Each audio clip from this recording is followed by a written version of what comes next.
So today's speaker is Deborah Khider. She's at the Department of Earth Sciences at USC. She did her PhD there. She did a postdoc at UC Santa Barbara and then came back to USC to do another postdoc. And she's been working with a lot of us at ISI on basically doing knowledge engineering for geosciences in a couple of projects that we have. And it's been really exciting to learn more about geosciences from her and for her to learn more about ontologies and data representations from us. And she's interested in a position here, so we're excited to see what she has to say about her vision for her fields of research and how we can collaborate moving forward. Thanks, Yolanda.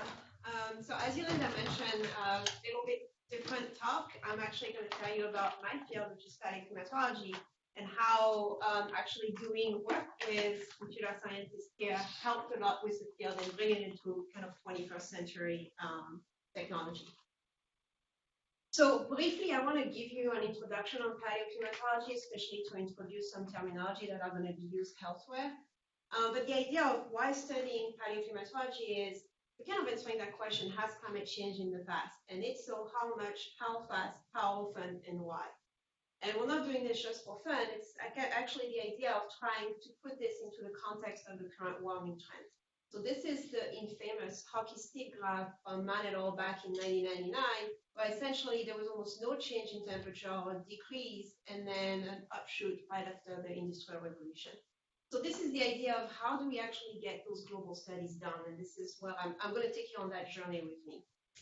The second reason we want to study paleoclimatology is to actually be able to test our physical models. What I mean by this is if we want to look at climate change in the future, the only thing we have are climate models, or no observation of the future. So the idea here is that we only have 100 years of data that corresponds to the 20th century. It's a certain boundary conditions. What happened? Can we test it under different boundary conditions that would be more representative of where we're going 100 years from now? Or conversely, that are very, very different from what we're seeing today. And so the idea is to actually run those climate models under those different boundary conditions, in this case, a cold interval, in these two cases, a warm interval, and then use data, observation that we have on paleoclimatology and compare and see how well our models are doing.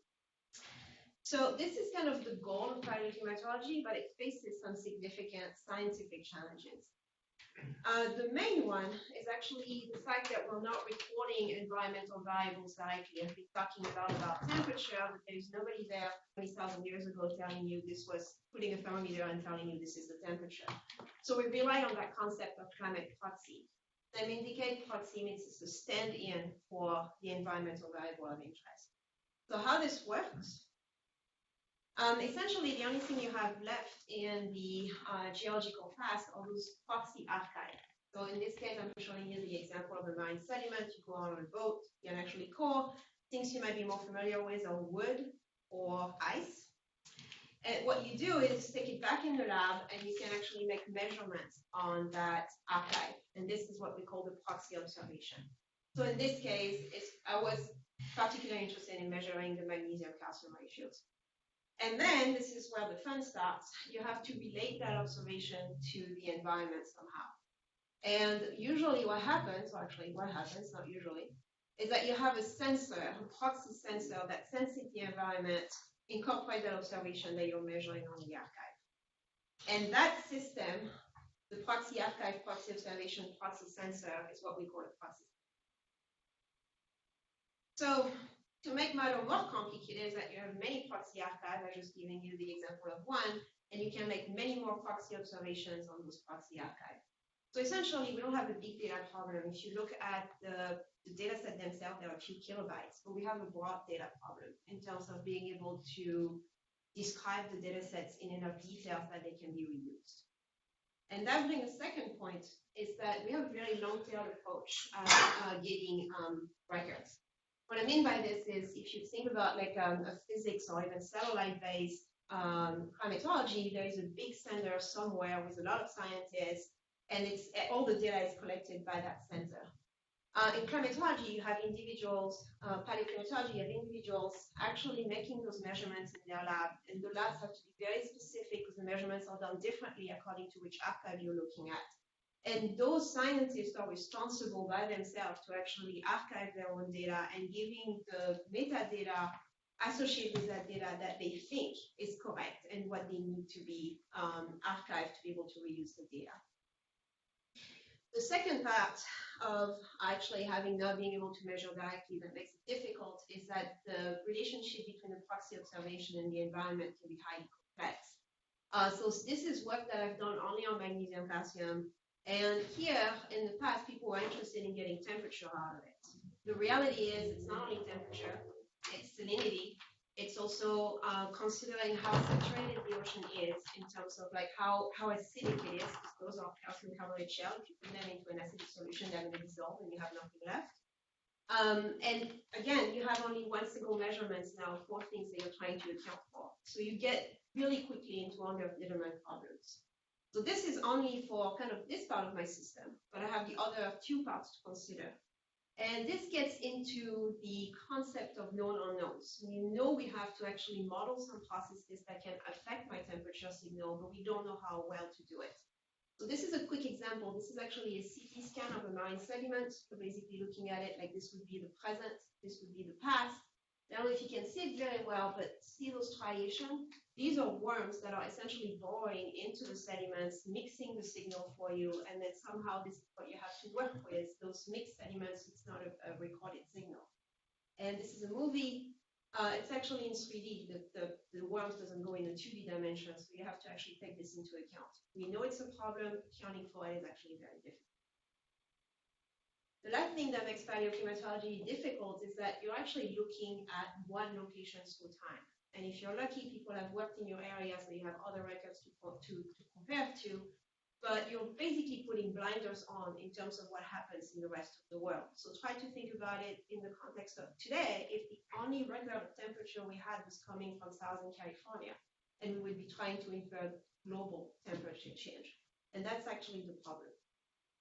So the solution to pretty much all the problems that I actually talked to you about is the strength in numbers, is to actually do multi-proxy, meaning different archive, different observation, and different locations, put them together and try to look at the common signal. So in this case, this is actually an update from that hockey stick graph that I showed you before, a lot more coverage. But what you can see is actually there is kind of a common signal no matter how you dissect that database, according to the resolution of the record, where they come from, ocean versus land, southern hemisphere versus northern hemisphere. So this is basically a flavor of what we can do with paleoclimatology, and I'm going to actually talk most of my time about the technical challenges that we face for doing those global studies.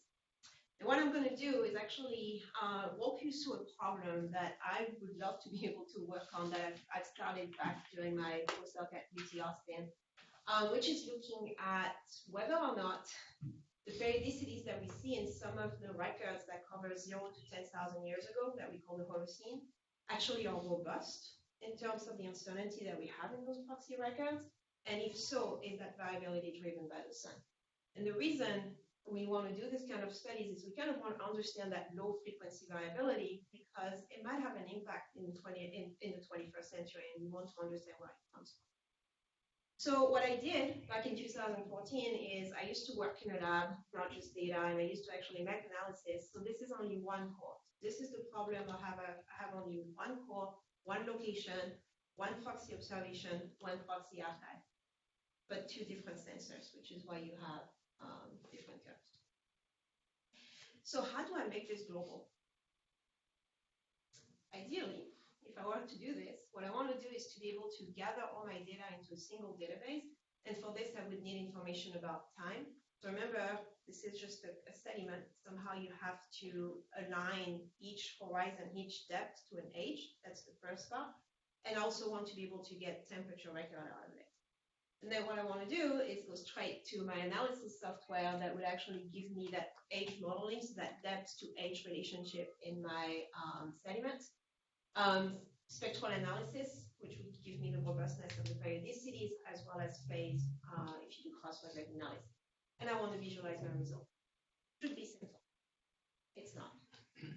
First problem, or first challenge, is that the data are not in the same databases, and they are very hard to search.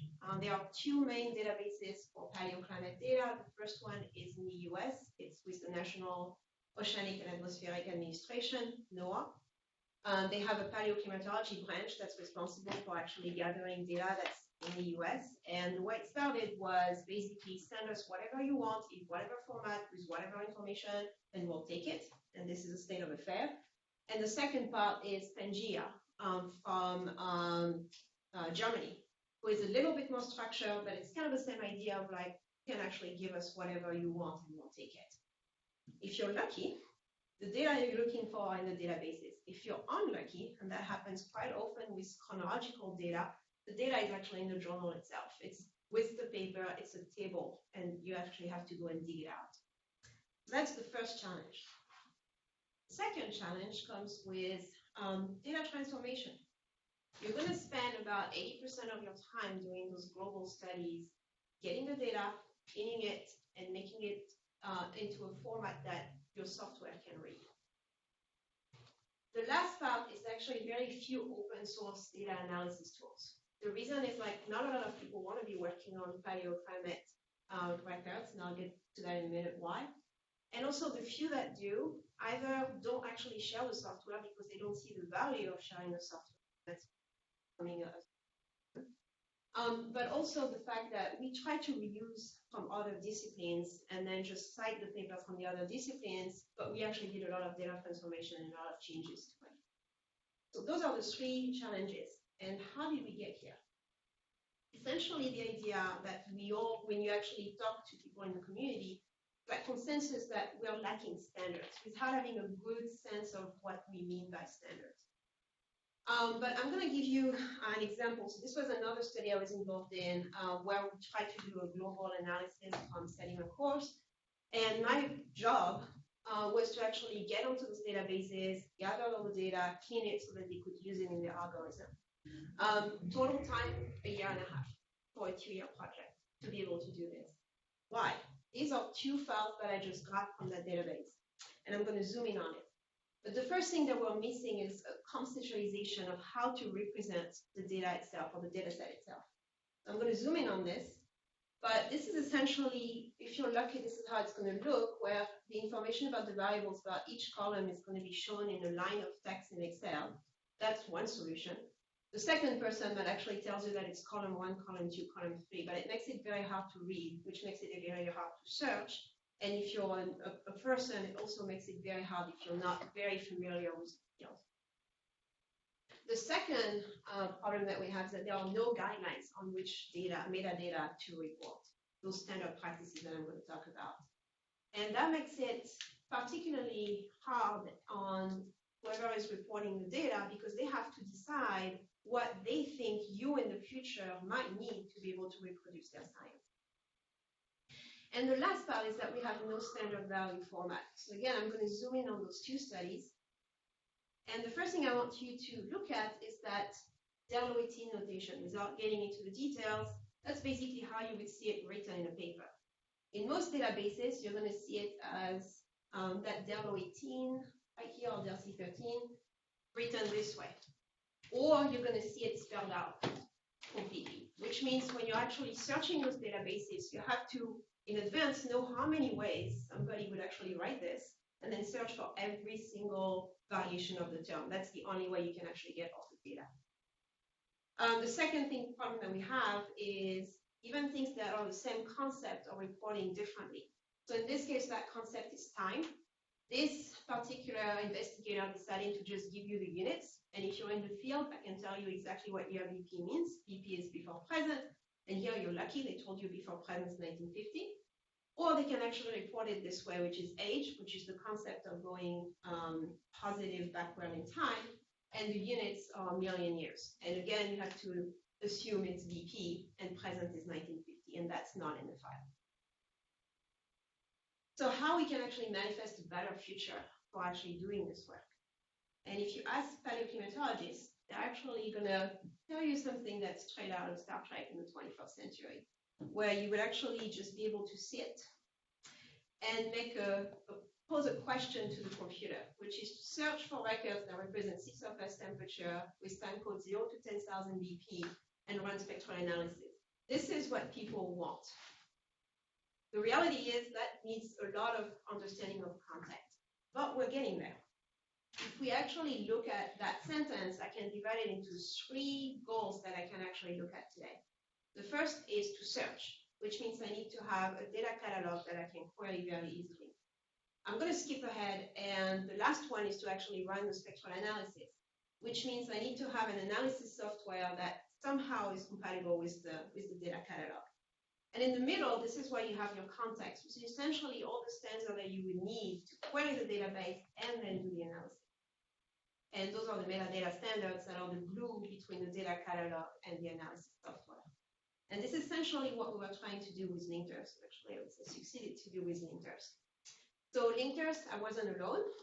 It's like an entire crew. It was actually a collaboration between computer scientists in red and climate scientists in green, mostly at USC. I've had ISI for the computer scientists, Department of Earth Sciences for the climate scientists, as well as 2 people from Northern Arizona University. So going back to this, 21st century reality is making a workflow for our solar hypothesis. And the way you would do this is query the database, download the datasets on your computer. You would first do the age modeling that I talked about, getting that age-depth relationship, do spectral analysis, do cross-weighted analysis for phase, and then visualize the results. How do we do this? Well, I'm going to start by the elephant in the room, which is developing those metadata standards for paleoclimate. So as a reminder, what we need is a conceptualization, we need standard practices, and we need a standard value format. So the first part, the conceptualization, was done through an ontology in collaboration with people at ISI. And for the name, we called it the LinkedEarth ontology. We really find something more relevant to this. So how was it born? It was actually born out of a format called LIPID, or linked paleodata, that 2 of the people on LinkedEarth actually started. And what is LIPID? Essentially, it's a data container that has the data themselves in CSV format, and each column in the CSV is a different variable, and the metadata about the variables into JSON-LD format. And what you can see, I'm going to blow this up a little bit, is that there starts to be some structure compared to that Excel file that I showed you originally. And especially if you look at it, now year BP is correctly shown as units. We have the concept of age, and to make everyone happy, we still have a variable name that scientists can use to represent however they want their data, but it's not very searchable, but it allows you to actually kind of like make the paleoclimatologists happy on this. So as I mentioned, the LIPID module is the basis for the LinkedEarth ontology. What it is, essentially how you would represent a dataset. So the dataset has been collected from, in the sense of the archive, a certain location. It's published in certain publication. Most importantly, a dataset has data. The data can be found in table, and the table themselves contain the variables, those columns. And for the variables, they can be in 2 different categories. The measured variable, what I'm actually measuring on my archive, that magnesium calcium that I talked about originally, and the inferred variable, what climate interpretation I want to give it. And so when we started this project, this is actually where we wanted to stop. We just wanted the conceptualization of a data set. Unfortunately or fortunately, you can't really, this does not help you in terms of being able to search database for things you want to do in paleoclimatology, or to actually write codes around it. It gives you the structure, but it doesn't tell you what you need to put in it. And so we added modules to actually start describing the concept of paleoclimatology.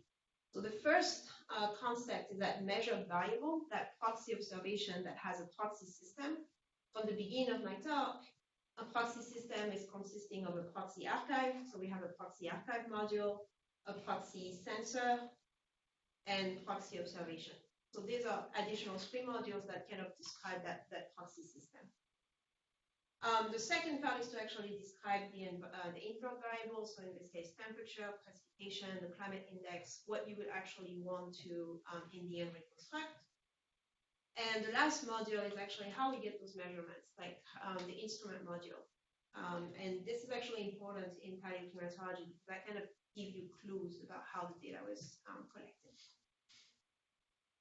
So this is essentially what the LinkedEarth ontology looked like, 5 modules, mostly based on the lipid work that was done before, but also with added standards and models. So first of all, schema.org and the different core terms was used to give basic metadata of a dataset and associate publication. Having schema.org actually allows us to also be discoverable on Google and in their new Google dataset search. WGS84 and GeoSparkle was used for location, the semantic sensor network for observation-related metadata, friend of a friend for the contributor of datasets and or publications, and FOVO for derivation of models from raw datasets. So now that we have our conceptualization, the second part, which is the one I was most involved in, is to get the standardized practices. And this is where I'm actually reusing a slide from the EarthCube deck. Data use challenges are half technical and half social. And we're entering the part where this was 90% a social problem rather than a technical problem. What I mean by this is the idea of the community of having to talk about vocabulary. This is an editorial from Eric Wolf back in 2007, where remember I talked about that BP and present being 1950. Well, that's if you work on radiocarbon. Other people say present's 2000. Other people present is whenever they collect the archive. If you don't know what present is, you can have up to 50 years of difference. And so he felt compelled to actually write an editorial about what is zero. And he started by saying that whilst I'm not generally very engaged by issues of terminology and usage, I think it is excellent to have such recommendations, but important to get them right. This is actually the feeling in the community. Nobody wants to talk about terminology. Nobody wants to talk about standards, but it got bad enough that we cannot do science anymore. Therefore, we really need to actually do it. So how we did this, the road to the standardized practices, all started in 2016 at a workshop on Paleoclimate data standards that was hosted at the NOAA Paleoclimate place. Essentially, they organized it, and we participated with them to get 31 other scientists in the same room and talking about what we actually need to get to those standardized practices. So the first thing that was recognized is that we need to delineate a set of essential, recommended, and desired properties. Everything by default is desired. There's a subset that's recommended because we need it to actually intelligently reuse the data, or actually reproduce the data, I should say. And there is a part that's essential, without which properties you cannot even reuse the data at all. There was also a consensus that it should really vary by archive. You can't just have something that's going to work for marine sediment and work for speleothem because the data is so broad. There was also a recognition that there's going to be a different bar for what we consider legacy datasets, so datasets that have been generated a long time ago by somebody who might not be in the field anymore, and the information that we have about that dataset is only in the paper, versus new datasets that are being generated where the person who's going to submit the dataset to the database, probably going to be the same person who generated the data, can answer a lot more questions about their own data. And finally, there was that feeling that not the 42 people in the room should decide for the entire community, and it needed to be opened up. So based on this, we started creating working groups to actually look at those properties. In the end, we ended up with 7 archive-specific working groups, 1 cross-archive working group, and the idea of that group was to make sure that things that were common to all archives, like how you were going to say location or publication, or even things that would be observation that would be common to different archives but yet measured differently, still has there was some like cohesion between the different groups. We also had an uncertainty working group looking at how we should report uncertainty. And again, this was a cross-archive, some of the observation being the same. You kind of want to report the uncertainty the same way. And 1 working group just looking at chronologies. The membership for those working groups was open to all paleoclimatologists. We advertised on most of our listservs and through this group called Pages, Past Global Changes. They're actually a group that facilitates those big global projects in paleoclimatology, and they also have the data stewardship component to it, where you can, where things like LinkedEarth actually fall down there. And we asked some people to actually become working group leaders and start organizing their communities to actually give us a set of essential recommended and desired properties. This is where the social experiment began, because nobody really wanted to step forward and actually give themselves more work, and also where to start. How do you start getting those properties into essential recommended and desired? And like everything else, when you talk to scientists, you want to start with science. You want to tell them, if you were going to do this study, what would you need from a database to be able to first query it and second do the analysis? So once we started talking science to them, we actually got answers. And the working group leaders were responsible for actually reporting the properties that they were interested in, whether or not the working group said it was desired, recommended, or essential, and the reason for that decision. So the next step in this is to keep expanding it to a broader community input, and not only have that set of recommendations, but put it into a vote. So the first thing we did is actually put it on our platform, and I'll talk about the platform in a little bit, to actually have polls. And I don't know if you can read this, but we only had 7, 8 people voting on these polls, and the barrier was really, I don't want to log in, I don't want to check another platform, I don't want to use yet another social media platform. So we moved it to another social media platform, we moved them to Twitter, and essentially started tweeting polls every single day, leave them on for 7 days, and advertise by retweeting and also having people engaging with those polls. And it turns out that we actually had more contribution from Twitter. One of the aspect that some people didn't like about Twitter is I had no control on who was voting on this. I wasn't sure with paleoclimatologists or anyone actually around looking at Twitter. So we stopped using Twitter, and what I did is essentially put all those polls into a survey from Google Forms, distribute the survey throughout the community for a month, let people vote on it, and we got 95 responses on that survey, which is still available online. What does it look like and what's the scope? Not expecting you to read that mind map, but it's just to give you an idea of how many properties in the different categories actually were voted on. So here are the numbers. There were 600 properties total, 300 for legacy, 300 for new, plus 15 other questions that were not exactly is it desired, essential, recommended, but kind of like best practice. How should we report BP, for example?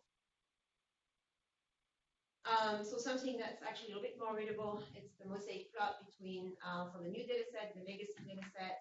The width of the bar shows you how many properties, the height shows you if it's essential, recommended, or desired. Where do we go? The next stage is to actually disseminate this standard.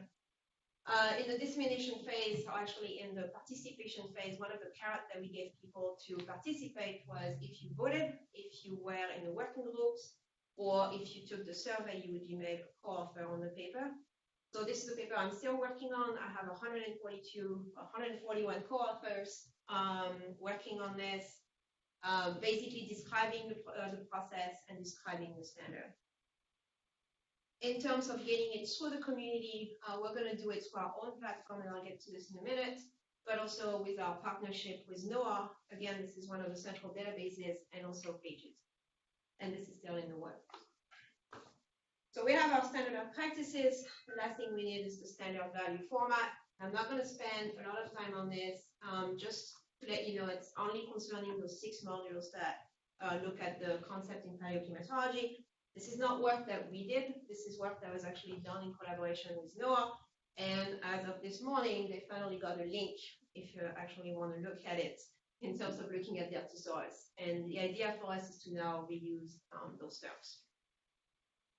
So now that we have our standard, we can actually look at the data catalog and the analysis software that goes with it. So as far as the data catalog is concerned, it is based on semantic media wiki technology. I'm actually not going to give you a talk about the technical aspect of it. I'm going to tell you what paleoclimatologists loved about it. The first thing is that you can actually query dataset, look at dataset, and get them very quickly for those map-based visualization. The second part is that the dataset annotation interface, and I'm going to blow it up in a minute, was actually fairly easy for them to use, and they could understand. They could actually interact with the ontology without having to know anything about the ontology, and that was a big selling point in terms of using this platform. The third selling point was being able to give credit to authors in terms of how many properties they create, how many data sets they actually generate, and so on. And for some people, this is very important because in our field, sometimes the people who actually generate the data are not exactly, unless you actually have that big paper somewhere else, data part of it is not highly recognized. And the last part is I've been talking about those community discussion and those calls. These were also done on the platform. We have working group pages where people are actually putting their discussion and using the discussion page of the wiki part of the system. You were able to actually have people communicate. And then there was an extension of decision making that was added. So to go back into the dataset annotation, as I said, without knowing it, they were actually starting interacting with the ontology and getting those concepts of like category and a property. So this kind of made things a little bit easier down the line for like the standardization process that we're working on. Something that is new in terms of this database is that you can actually create a new property on the fly and get incorporated into the ontology to avoid people having like the problem that we had with Del18 that I showed you. If you start typing, it would actually suggest to use things that are already on the platform. Something that was very important for the community was to actually keep track of who is making changes. As I mentioned, these are actually researchers get very, very attached to their data because they produce them. And they don't really want to have people just messing around with their metadata. So being able to track this was something that was very important for us. And finally, because you want to do science with it, there's an extension that allows you to download that file into the lipid format. Second important part of this and how we sold it was to actually be able to query the platform, to make those complex queries that you don't actually have to spend 80% of your time typing Del18 in different ways. We didn't expect anyone to learn Sparkle. So what Danielle and I did is actually sit down and work on a Jupyter notebook where we took the properties that are the most searched for and actually allowed people to just enter a text string, and then the query would automatically be generated, and then they can actually click on the data set and be able to download it. So this is for people who are not computer inclined. That's about 50% of the community, just to give you an idea. If you know what you're doing, you can actually write the Sparkle query and you can actually do a get from Python. This is something that we're working on the Northern Arizona University side of it, is to actually do a web-based interface for that query, and that's to make it so that they don't even have to know Python, they don't even have to use Jupyter. So in terms of going back to my workflow, so far what I've done is those two with the LinkedEarth platform, which is to query the data catalog and download the datasets. The next phase, and I should say the last phase, is to actually do the analysis software. So I've talked a lot about lipid without actually telling you that there are utilities. So you don't actually have to know everything about lipid to be able to use it. We have utilities in MATLAB, Python, and R that allows you to interact with it without knowing anything about JSON-LD or the CSV format or how the data is structured. So you can actually ask the lipid utilities to retrieve the table for you in a pandas data frame for Python that actually people are more familiar with in terms of interacting. And I went one step further and actually created a package that analyzed paleoclimate data called Paleoclim. So what is Paleoclim? Again, it's a Python package for the analysis and visualization of paleoclimate data. And what's different from what was done before is that this package assumes that the data is stored in the lipid format. What that means is that if it's in the proper format, it has the proper standards, and everything that should be in the file is in the file, it does the data transformation automatically for you. So you don't have to do anything, you can just press a button and actually get to the science that you want to do. So far, what does it do? We do have some basic functionalities such as mapping, like those big plots that I showed you at the beginning with different archive, plotting the time series, giving basic information about the record. Paleoclimatologists, they're geologists by training, they're very busy people. So when they say they want to look at the data, it literally means be able to plot things and look at them. More advanced functionalities, which would be important to answer that solar hypothesis question, are things like the edge modeling software. So this is called Beacon. I didn't write this, but what I did is essentially write the wrapper around it that goes get the chronological data in the right place in the Liquid file, and actually make some like valid assumption if try to guide the user of, by the way, you need to do this to your data, you need to add that component, and so it kind of like asks questions in a very intuitive way to a paleoclimatologist without having to know how to code it. And at the end of the day, you can actually visualize data for yourself. So this is depth in the core versus age. And so I don't know if you can see them very well, but it's a Bayesian system, so it actually returns to you probable path in terms of like that depth-edge relationship. So the second part of this is to actually do that time uncertain spectral analysis. The way you do this is actually take each one of those age models and run them through spectral analysis tools. Paleoclimate data are ugly when it comes time to do any spectral analysis. Why? They're unevenly spaced. They have missing value even. Those are two different categories. They have uncertainties in age, so in X, and they have uncertainties in Y. So if you need a good time series, if you're interested in time series analysis and you want an ugly data set to work with, we have plenty in the database. And also does web-led analysis, again, for that type of time series data. So where can you find it? It's on GitHub, and we also have it on PyPy, and it's coming up for Anaconda soon. The reason we put it on GitHub is the idea of, again, that social aspect of it, that social code aspect, where people could actually fork the database, the software, work on something that they're interested in. So it could be anything from a different age modeling software or functions that we use, and for us to be able to integrate this and make the data transformation for the community. So I'm almost done with my workflow. Essentially, Paleoclim would be able to do the age modeling, the age uncertain spectral analysis, and the age uncertain phase analysis. All I have to do now is visualize my results. So this is work I've done only on a chunk of the database for that particular region. Long history with that, personal long history with that region. I'm not going to spend a lot of time on the scientific results, but I think they kind of highlight the fact that you do need to have multiple records. Like one record is so uncertain that you can't actually get any answers. And even now, if you actually look at this, especially in terms of phase, some of the records tells you they're for the sun, and other records are telling you they're after the sun. So it really calls for actually be able to do those global studies to actually get an answer out of paleoclimate records, because again, they're so uncertain. So where do we go from here? Or I should say, where do I go from here too? In terms of linkers, I think there is a lot of work that needs to be done, and especially when it comes to community support. How do you get out and actually say, okay, we did the standards, what's the next phase for linkers? How do you use the platform? So I think one of the things we can do is actually create workshops and actually train people to use it and train people in more of the 21st century type of technology. I think something that could actually also help a lot is for us to do a data synthesis project. So if I can actually show the community, here's my workflow, I can press enter, go to bed, and in the morning I wake up and use my visualization.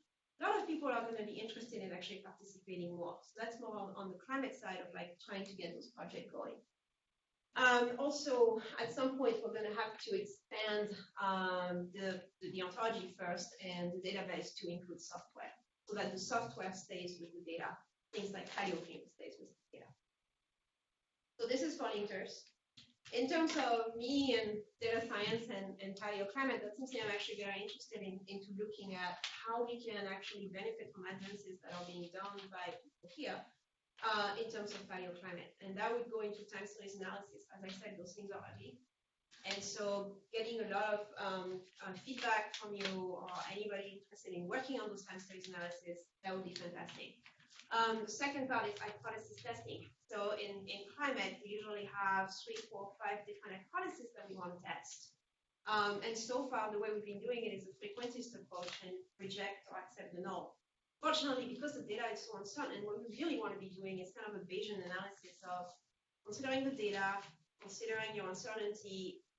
This is what the most likely explanation would be, and this is things that can actually be done with machine learning. Paleoclimate is great, and it's part of geosciences, and to me there is kind of a lot of work that can be done in terms of data and models, and by models I both mean physically based numerical models and statistical models in geosciences. So right now I'm involved with in MINT, which integrate climate model outputs with hydrology, agricultural, and socioeconomic models.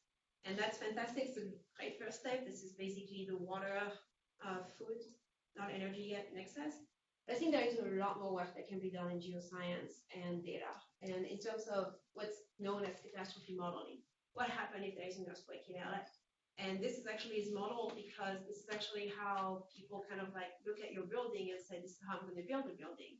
But now if I tell you, well, okay, what if there's an earthquake in LA under a climate change scenario where we haven't had rain in 2 years, everything is dry, and the biggest risk in terms of earthquake in Southern California is fire.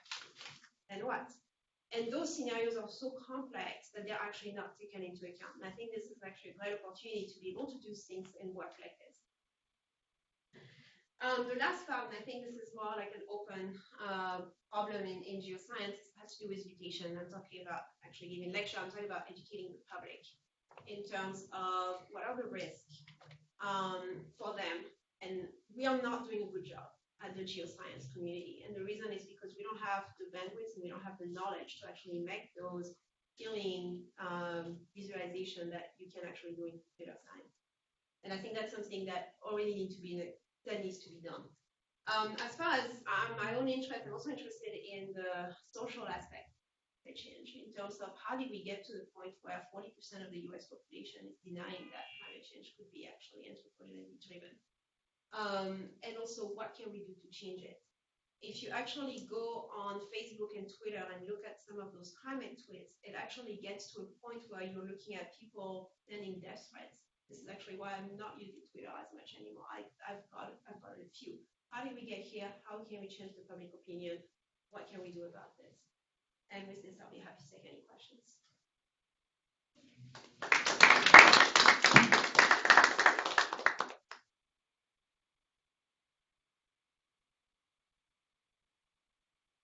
So, what percentage of the database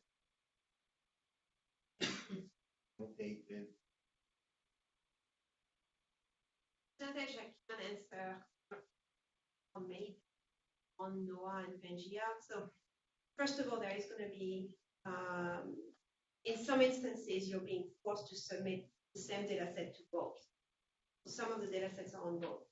We have 702, I think, data sets on our platform, probably 2 to 3%, if that's completely annotated. The reason is that you actually need to take the data from either NOAA and Pangea, put them into a lipid file, which takes a while. The estimates it takes anywhere between 5 and 6 hours to do it for one data set, assuming that everything is somewhere you can find online, including papers. Then you would have to upload the file. That's very straightforward, and then go on the wiki and actually finish the annotation. So again, this was an estimate of 5 to 6 hours when we did it, and we submitted a proposal to NSF, and both reviewers were, unfortunately, this is the case, and we need to work on it.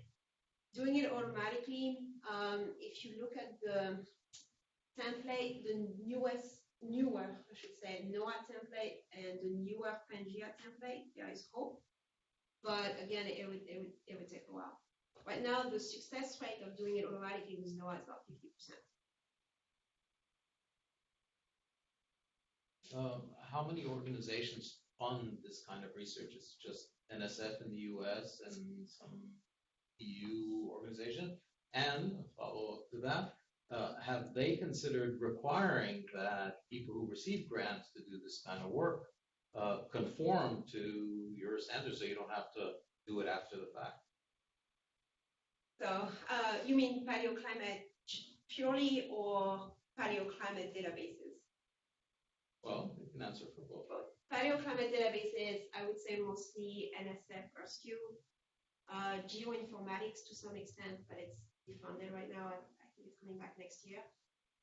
As far as paleoclimate itself, this gets more complicated because we can actually grab funds from program that's called P2C, Paleo Perspective on Climate Change, or P2C2, and this is fully paleo. We also have something for marine sediments, but there are also programs that we can touch with GeoBio, especially when you start looking at the biological aspect, environmental science. So different programs. Now, EarthQ will fund something like this without having a science goal at the end. The other programs, essentially, this kind of becomes your broader impact of your proposal, where you actually need to have a science-driven question, and then you're kind of using the tools and augmenting the tools as you go. How much funding, I don't know. But have they considered getting together and requiring that people standardize the results as they deliver them? Because that would be one solution. Yes, so we, and by we, Julian mostly, my advisor got in touch with the program manager for that marine sediment that I mentioned in P2C2 in terms of actually saying, yes, you need to require the data. And the answer was, oh, we have NOAA. Problem is NOAA has a finite bandwidth. Their budget is getting cut more and more and more. So they're at a point where they also kind of need us, which is why we started collaborating. And also, NOAA is not a satisfactory solution for all of us because, again, it shouldn't take a year and a half to just go on a database and look at data. So unless more people are kind of pushing back and saying we really need something else and we need something different, it's going to be hard. The pushback is happening not with the funding agencies, it's actually coming from publishing. When I started, and that's not that long ago, you didn't have to say anything about where your data was going. Now you actually need to have a pretty good plan on where you're going to put your data, how, which format, which standard, and so on, to be able to even submit your paper. So when people are not going to be able to publish because they don't have a standard, they're not doing it properly, I think that's probably going to change the deal for us. So in our field, we publish a lot in the American Geophysical Union journals, and they're the one now making that push pretty clever. I submitted last year, and I was asked for that plan. I used LinkedEarth, and it went through. So it is possible to do it.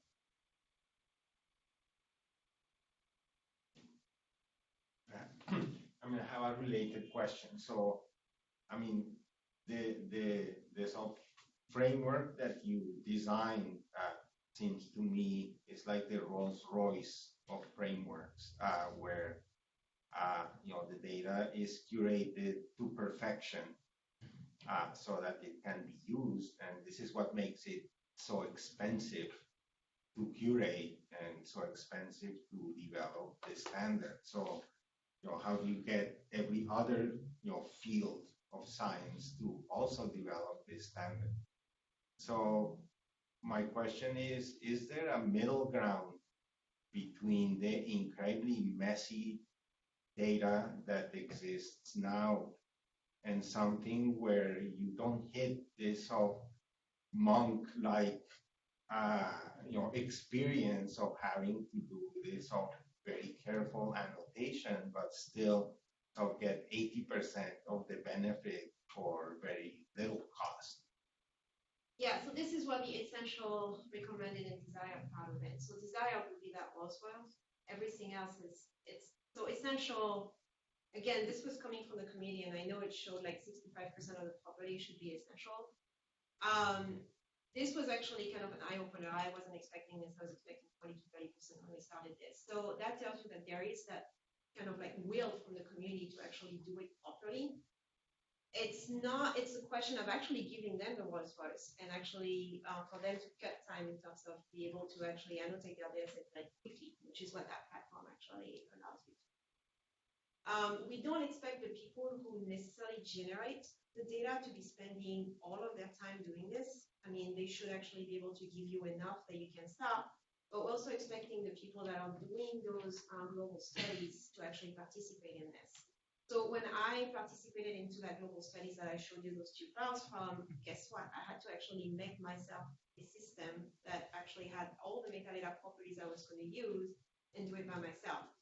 So now I have that database that's useless because it's not in a standard format, it's on my computer. And so if somebody wanted to reuse it, they would have to almost redo the work.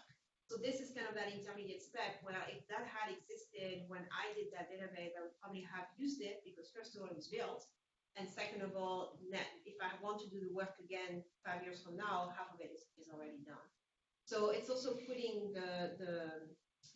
not only on putting the pressure not only on the people who are making the data originally, but also the people who are reusing the data. Anybody can edit. Principle of, I mean, you have to be logged in, but you can edit other people's data sets. So it's kind of like that cloud curation, or where you're counting on strengths in numbers again to actually get the work done. Yeah, I mean, my sense, having seen many of the standards happening, is that people are very willing to agree about all the work that somebody else is going to do, but they would not be willing to do it themselves for the most part. And I think that's all this social problem. I mean, put people together in a room and say, what would be the ideal schema and so on. Everybody, has an opinion and it develops into a really nice schema, but it's for somebody else to do it. And that, I think, is the key problem. Definitely. And this is, I think, why we need to have kind of those workshops to also teach people that we have those tools. And so I didn't show this, but to make a liquid file nowadays, you can actually do it online. You can do it as you generate the data and it saves it for you. So it's kind of like one of those things where you do as you go, which doesn't put as much pressure on you. As far as the standard themselves, like I told you, we're going to kind of implement it. And that's actually a question that we're asking. Like, it's impossible to implement what should be essential because there's just so many. But what we're thinking about doing is actually in that web-based format, forms actually say the community thinks this is essential because, and actually show people how their data is going to be reused. Everybody wants, like, I want my data to be reused. That's basically citation for my publication. So everybody actually that's the drive of doing it properly. And as I said, when you actually turn into people who are doing compilation, they're doing it anyway. You have to do it to be able to make this compilation. Might as well do it on the system that actually is going to stay, so that when you're going to do the next compilation 10 years from now, half of the work is already done.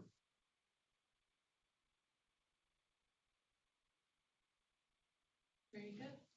Thank you. Thank you very much. Thanks.